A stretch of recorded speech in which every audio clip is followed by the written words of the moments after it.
भास्कर जाधव आपल्यासोबत आहेत, आपण त्यांच्याशी बातचीत करणार आहोत। गृहमंत्र्यांनी आज जे वक्तव्य केलं त्याच्यानंतर तुम्ही दीक्षाभूमीवरती देखील गेलात, सभागृहात देखील विषय मांडलात। कालपासून आंदोलन सुरू आहे, पण माफी कुठेच मागत नाहीत भाजपचे नेते। असं आहे की भाजपच्या जे पोटात होतं ते ओटात आलं। त्यांचा संविधानाबद्दल, संविधान निर्मात्याबद्दल, राष्ट्रध्वजाबद्दल, राष्ट्राबद्दल पूर्वीपासूनच दृष्टिकोन जो आहे हा दृष्टिकोन विरोधाचा आहे। परंतु गेल्या 75 वर्षामध्ये त्यांचा विरोधाला फार काही देशवासियांनी महत्त्व दिलं नाही आणि म्हणून ते आता सत्तेवर आल्यामुळं त्यांचा हा विरोधी भाव जो आहे किंवा त्यांच्या पोटामध्ये जो विरोधी विचार आहे तो अशा पद्धतीनं देशाच्या गृहमंत्र्यांच्या तोंडून उफाळून आला। तो हा त्यांचा भाव पूर्वीचाच होता, तो उफाळून आला। विपर्यास केला गेला माझ्या वक्तव्याचा। वारंवार काँग्रेस जे आहे ते आंबेडकरांचा अपमान एखाद्याचा विपर्यास करण्याची पूर्णपणे अधिकार, जबाबदारी ही उत्तमपैकी भारतीय जनता पार्टी निभावू शकतो।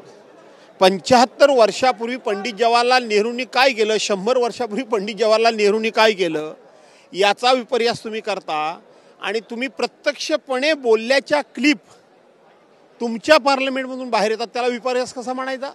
तुम्ही बोलताय स्वतः ते दिसतंय, त्याला विपर्यास कसा म्हणायचा? आज दुसऱ्या तुम्ही काल दीक्षाभूमीवरती गेलात, आज संविधान चौकात आंदोलन केलं, आंदोलन इथपर्यंत घेऊन आलात, पण दुसरीकडे महायुतीचे सर्व आमदार जे आहेत ते RSSच्या मुख्यालयात गेले होते, त्या ठिकाणी अभिवादन केलं, बौद्धिक त्या ठिकाणी कार्यक्रम झाला। काय असं आहे, कुणी कुठे जावं हा ज्याचा त्याचा प्रश्न आहे।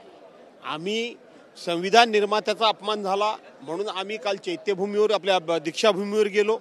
आज आम्ही तिथे संविधान स्तंभाजवळ जाऊन त्या ठिकाणी आंदोलन केलं आणि म्हणून कुणी कुठे जावं, कुणी काय करावं हा लोकशाहीमध्ये प्रत्येकाला दिलेला अधिकार आहे।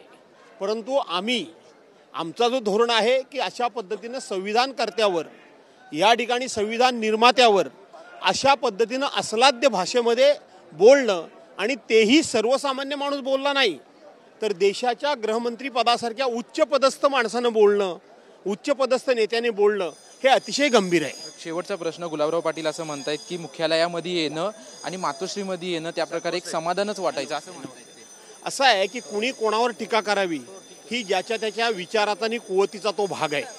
शेवटी रोज सकाळ संध्याकाळ मातोश्रीवर टीका कशाला करायला पाहिजे? आम्ही देखील पक्ष सोडला होता, आम्ही देखील राष्ट्रवादी काँग्रेस पक्ष सोडला। ज्या दिवशी सोडला त्या दिवशी त्यांच्याबद्दल कुठलंही वाईट उद्गार काढायचे नाहीत ही आम्ही भूमिका घेतली।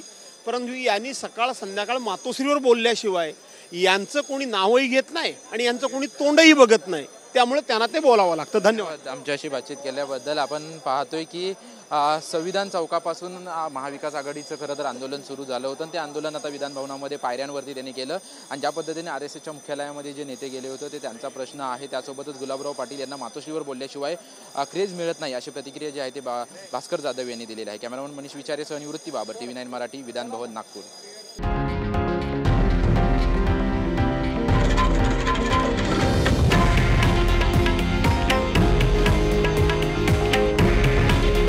हे आहे देशातील नंबर 1 न्यूज नेटवर्क आणि आपण पाहत आहात TV9 मराठी।